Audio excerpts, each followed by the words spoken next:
नमस्कार दोस्तों, आइए जानते हैं उत्तर प्रदेश की ताजा और बड़ी खबरें। और आप अभी यूपी के किस जिले से इस वीडियो को देख रहे हैं, कमेंट में जरूर बताइए। आज की पहली खबर, यूपी में आज छुट्टी बंद रहेंगे स्कूल और सभी सरकारी दफ्तर। यूपी में आज यानी शुक्रवार को महानवमी के अवसर पर छुट्टी का ऐलान हो गया है। विभिन्न संगठनों की मांग पर मुख्यमंत्री योगी आदित्यनाथ ने सार्वजनिक अवकाश की घोषणा कर दी है। ऐसे में सभी सरकारी कार्यालय, स्कूल समेत अन्य प्रतिष्ठान बंद रहेंगे। मुख्यमंत्री के आदेश के अनुसार शुक्रवार 11 अक्टूबर को आवश्यक सेवाओं को छोड़कर सभी कार्यालयों में छुट्टी रहेगी। दरअसल इस बार नवरात्र की अष्टमी शुक्रवार को पड़ने के कारण कंफ्यूजन हो गया है। नवमी शनिवार को मान ली गई थी। ऐसे में नवमी की छुट्टी भी शनिवार को घोषित थी। यूपी में बिजली दरों पर योगी सरकार का बड़ा फैसला। यूपी के करोड़ों बिजली ग्राहकों के लिए त्योहारों के मौके पर योगी सरकार ने बड़ी राहत दे दी है। इस साल बिजली की दरें नहीं बढ़ाई जाएंगी। योगी सरकार के फैसले के बाद नियामक आयोग ने आदेश जारी कर दिया है। अभी नवरात्र चल रहा है। आने वाले समय में दीपावली और अन्य त्योहारों का सीजन शुरू होने वाला है। ऐसे में बिजली दरें नहीं बढ़ने से त्योहारी सीजन में लोगों को बड़ी राहत मिल गई है। महंगाई से जूझ रहे लोगों को कम से कम बिजली की दरों का झटका नहीं लगा है। मुख्यमंत्री सामूहिक विवाह योजना में 145 जोड़ों को मिला। हमसफर कन्नौज के पीएसएम पीजी कॉलेज में गुरुवार को मुख्यमंत्री सामूहिक विवाह कार्यक्रम आयोजित हुआ, जिसमें 145 जोड़ों ने एक दूसरे का हाथ थामा। इनमें से 142 जोड़ों ने फेरे लिए, जबकि 3 जोड़ों का निकाह पड़ा गया। इस कार्यक्रम में मुख्य अतिथि के रूप में यूपी सरकार के मंत्री असीम अरुण मौजूद रहे। इस कार्यक्रम में कन्नौज के 49, जलालाबाद के 57, गुगरापुर के 16 और कन्नौज नगर के 23 जोड़े शामिल हुए। विश्वनाथ मंदिर हादसे पर बड़ा एक्शन। श्री काशी विश्वनाथ धाम में बीते 7 अक्टूबर को धक्का मुक्की के दौरान 2 श्रद्धालुओं के बाबा के अर्घे में गिरने की घटना के बाद बड़ा एक्शन हुआ है। घटना में 8 पुलिस कर्मियों पर गाज गिरी है। डीसीपी सुरक्षा सूर्यकांत त्रिपाठी ने वाराणसी पुलिस कमिश्नरेट के 5 पुलिस कर्मियों को निलंबित किया है, जबकि आजमगढ़, गाजीपुर और बलिया के 3 पुलिस कर्मियों के निलंबन के लिए वहां के एएसपी को संस्तुति पत्र भेजा है। कृषि यंत्रों पर अनुदान दे रही योगी सरकार, डबल इंजन सरकार, अन्नदाता किसानों के उत्थान के लिए हर संभव प्रयास कर रही है। सीएम योगी आदित्यनाथ के नेतृत्व में उत्तर प्रदेश में किसानों के हित में अनेक कार्य व योजनाएं चलाई जा रही हैं। इसी क्रम में योगी सरकार कृषि यंत्रीकरण की समस्त योजनाओं के अंतर्गत कृषि यंत्र, कृषि रक्षा उपकरण, custom hiring centre, hi tech hub for custom hiring, threshing floor of small गोदाम पर अनुदान प्राप्त करने का अवसर किसानों को उपलब्ध करा रही है। इसके आवेदन के लिए किसान 23 अक्टूबर तक बुकिंग कर अवसर का लाभ उठा सकेंगे। यूपी में स्कूलों को लेकर शासन का सख्त आदेश। यूपी के परिषदीय विद्यालयों को लेकर शासन की ओर से सख्त आदेश जारी किए गए हैं। आदेश के मुताबिक परिषदीय स्कूल में पढ़ने वाले बच्चों के लिए शिक्षक शारीरिक दंड नहीं दे पाएंगे। इस संबंध में महानिदेशक बेसिक शिक्षा कंचन वर्मा ने आदेश जारी कर दिया है। महानिदेशक ने कहा कि अगर किसी शिक्षक द्वारा शिक्षण कार्य के दौरान बच्चे को दंडित करने का मामला सामने आया तो कार्रवाई की जाएगी। डीएम ने पराली जलाने पर रोक का दिया आदेश। देवरिया में जिलाधिकारी दिव्या मित्तल ने पराली जलाने से होने वाले प्रदूषण पर सख्त रुख अपनाते हुए बड़ा कदम उठाया है। जिलाधिकारी ने बताया कि प्रदूषण को नियंत्रित करने के लिए तहसील स्तर पर उच्च अधिकारियों की निगरानी में सचल दस्तों का गठन कर दिया गया है। इन दस्तों की जिम्मेदारी होगी कि वे हर गांव में पराली जलाने की घटनाओं पर नजर रखें और समय रहते कार्रवाई करें। योगी सरकार 8वीं पास, युवाओं को भी देगी 20 लाख तक लोन। यूपी की योगी सरकार युवाओं को स्वरोजगार से जोड़ने के लिए मुख्यमंत्री युवा उद्यमी विकास अभियान को लागू करने की दिशा में जुटी हुई है। इस अभियान को धरातल पर उतारने के लिए ही बुधवार को प्रमुख सचिव आलोक कुमार की अध्यक्षता में एमएसएमई विभाग और 25 बैंकों के अफसरों के साथ रेनेसां होटल में बैठक हुई। इसमें तय हुआ कि प्रदेश में रहने वाले 21 से 40 वर्ष के वे लोग भी लोन के लिए आवेदन कर सकेंगे जो सिर्फ 8वीं पास है। इसमें भी उन युवाओं को वरीयता दी जाएगी जो सरकार द्वारा चलाई जा रही योजनाओं में प्रशिक्षण ले रहे हैं। जेल कर्मियों के हाथों में भी अब होगी इंसास राइफल। उत्तर प्रदेश के कारागार विभाग ने जल्द ही जेल कर्मियों को भारी भरकम 303 राइफल से मुक्ति दिलाने का फैसला किया है। इसके लिए इंसास राइफलों की खरीद की जाएगी। कारागार मंत्री दारा सिंह चौहान ने जेलों की सुरक्षा व्यवस्था की समीक्षा की और आधुनिक सुरक्षा तकनीक को अपनाने पर जोर दिया। इसमें 5G जैमर और सीसीटीवी कैमरों की व्यवस्था शामिल है। भाजपा विधायक को थप्पड़ मारने वाले बार संघ अध्यक्ष अवधेश सिंह को नोटिस लखीमपुर में। भाजपा विधायक योगेश वर्मा को दौड़ा दौड़ाकर पीटने के मामले में भाजपा संगठन ने अवधेश सिंह, पुष्पा सिंह सहित 4 लोगों को नोटिस भेजा है। पुष्पा सिंह पर बीजेपी व्यापार प्रकोष्ठ के पदाधिकारी राजू अग्रवाल को पीटने का आरोप है। यह नोटिस पुष्पा सिंह, अवधेश सिंह, अनिल यादव और ज्योति शुक्ला को पार्टी के सदर विधायक योगेश वर्मा, राजू अग्रवाल और रामकृष्ण पुरी गांधी के साथ अभद्रता करने के आरोपों के आधार पर जारी किया गया है।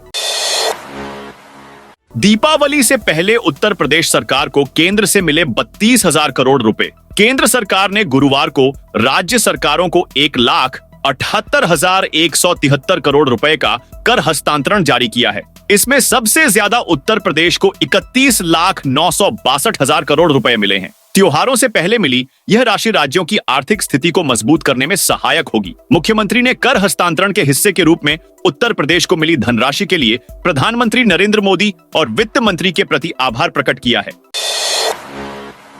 15 साल पुराने वाहन का भी होगा नवीनीकरण। आम धारणा है कि 15 साल पुराने वाहन का नवीनीकरण नहीं होगा, जबकि यह नियम सिर्फ सरकारी वाहनों के लिए है। निजी वाहन स्वामी अपने पुराने वाहन का भी नवीनीकरण करा सकते हैं। इसके लिए वाहन का इंश्योरेंस होना जरूरी है। ऐसे ही पुराने किताब वाले ड्राइविंग लाइसेंस की जगह नया स्मार्ट चिप कार्ड वाला बनवाना डीएल चाहते हैं तो घर बैठे तय प्रक्रिया को पूरा करके उन्हें आरटीओ या एआरटीओ कार्यालय में बायोमेट्रिक, फोटो और हस्ताक्षर करने के लिए आना होगा।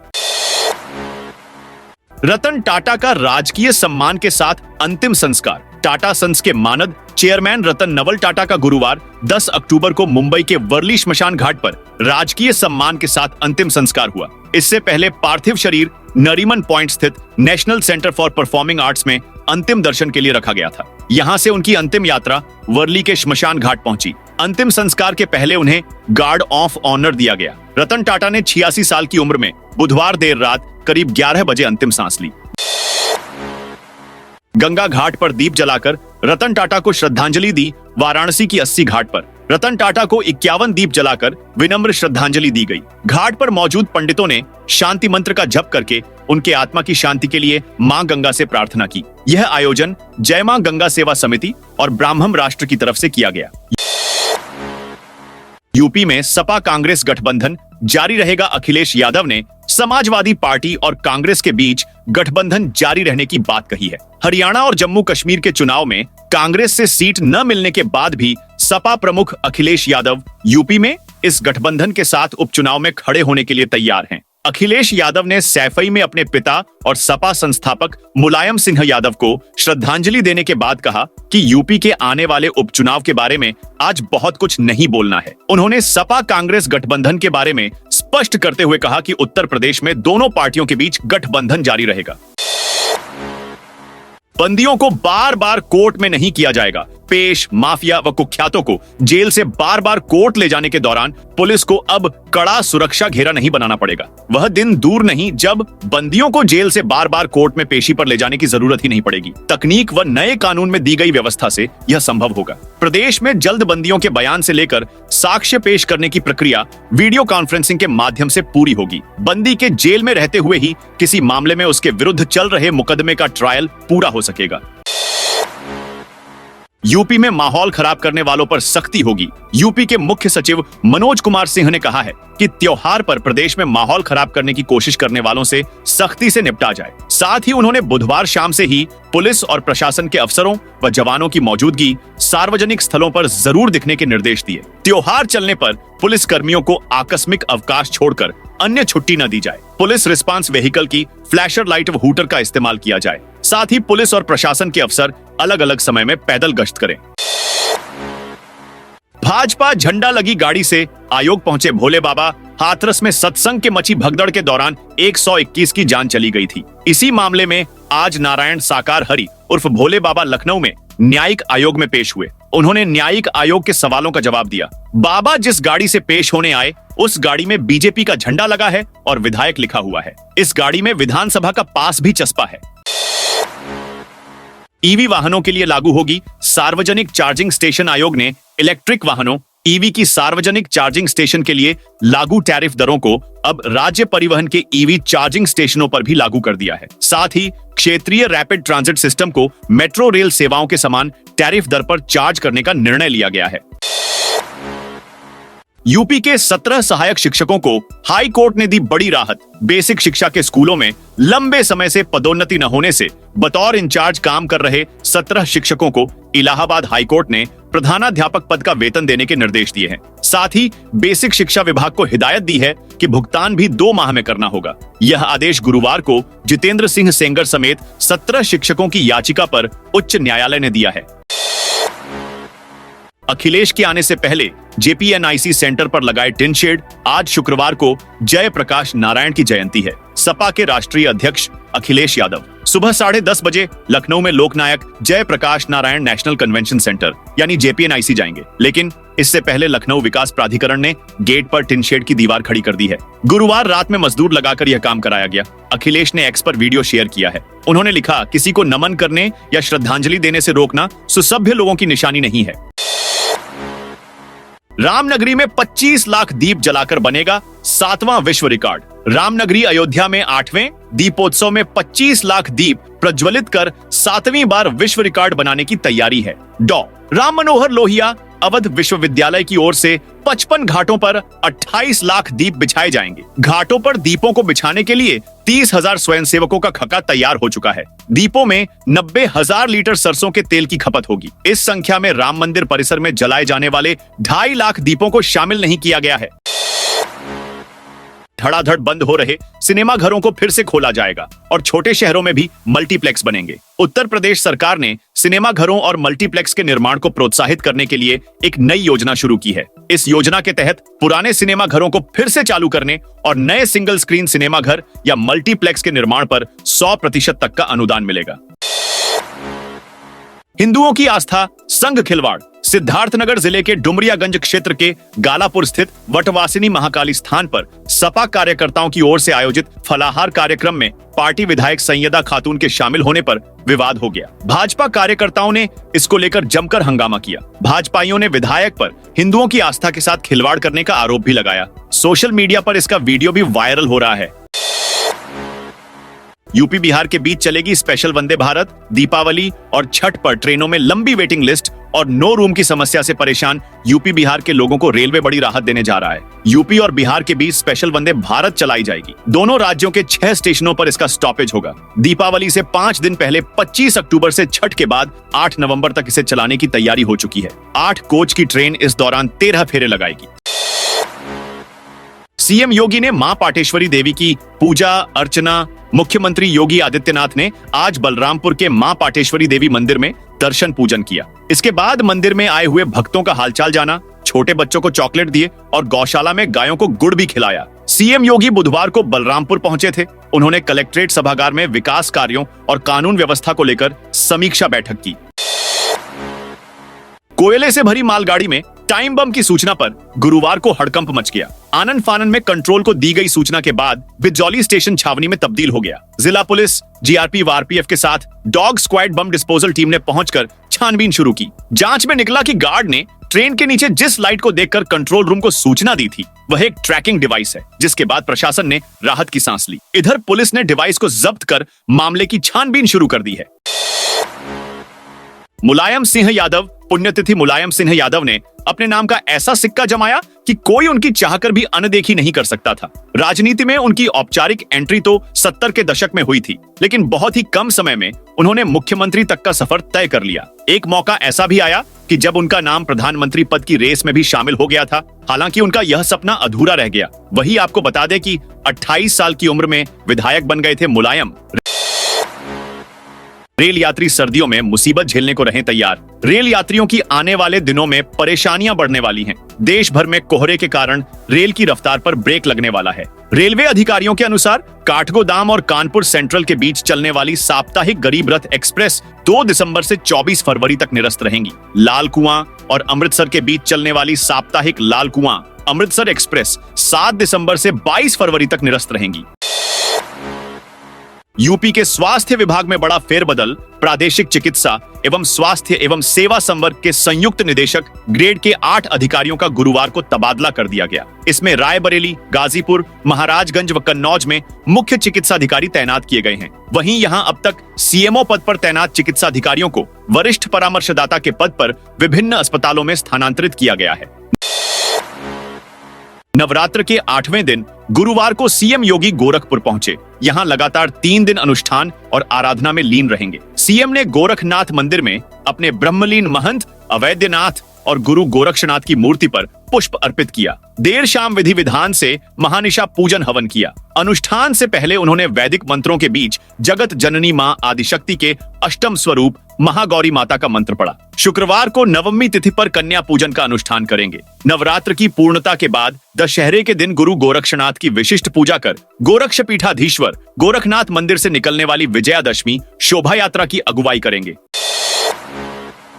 प्रयागराज में क्रिप्टो करेंसी के नाम पर लाखों की ठगी। प्रयागराज में क्रिप्टो करेंसी के नाम पर ठगी का मामला सामने आया है। आरोप है कि इन्वेस्टमेंट कंपनी के पास लाइसेंस नहीं था। इसके बाद उसने लालच देकर क्रिप्टो करेंसी में इन्वेस्ट कराने के नाम पर लाखों रुपए ठगे। पुलिस ने मामला दर्ज कर जांच शुरू की है। पुलिस को दी गई तहरीर में बताया गया है कि कंपनी एजेंटों रेल, हवाई यात्रा, विदेशी टूर आदि का लालच देकर ग्राहकों को फंसाती है। इस मामले में शहर के धूनमगंज थाना क्षेत्र के टीपी नगर के रहने वाले विजय प्रकाश श्रीवास्तव ने पूरा मामला खोलते हुए रिपोर्ट दर्ज कराई है।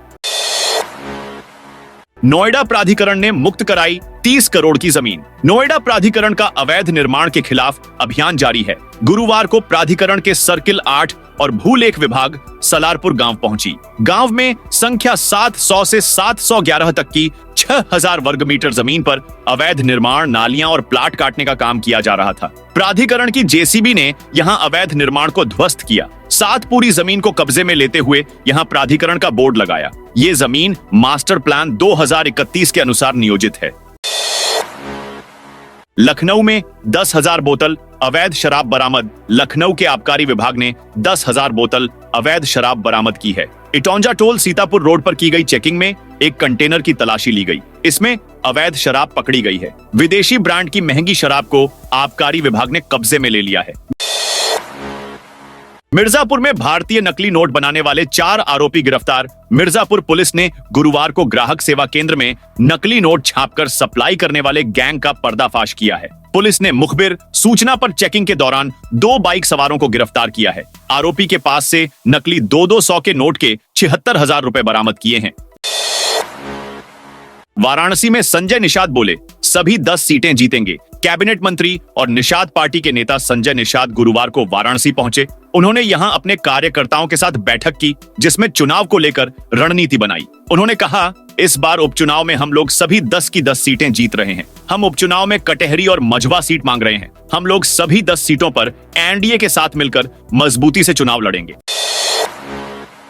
फिल्म निल्ला जाट आज होगी रिलीज शामली के स्थानीय कलाकारों। एक और फिल्म निल्ला जाट शुक्रवार को सोनोटेक कंपनी के द्वारा रिलीज की जा रही है, जिसमें शामली सदर विधायक प्रसन्न चौधरी भी नजर आएंगे। इन्हीं कलाकारों की निल्ला जाट ये दूसरी फिल्म है, जो एक पारिवारिक और सबको हंसाने वाली है। इससे पहले शामली के कलाकारों की ईसी टीम ने जाट के कर्जे फिल्म बनाई थी, जो सोनटेक पर सुपरहिट हुई है, जो आज भी धमाके से चल रही है।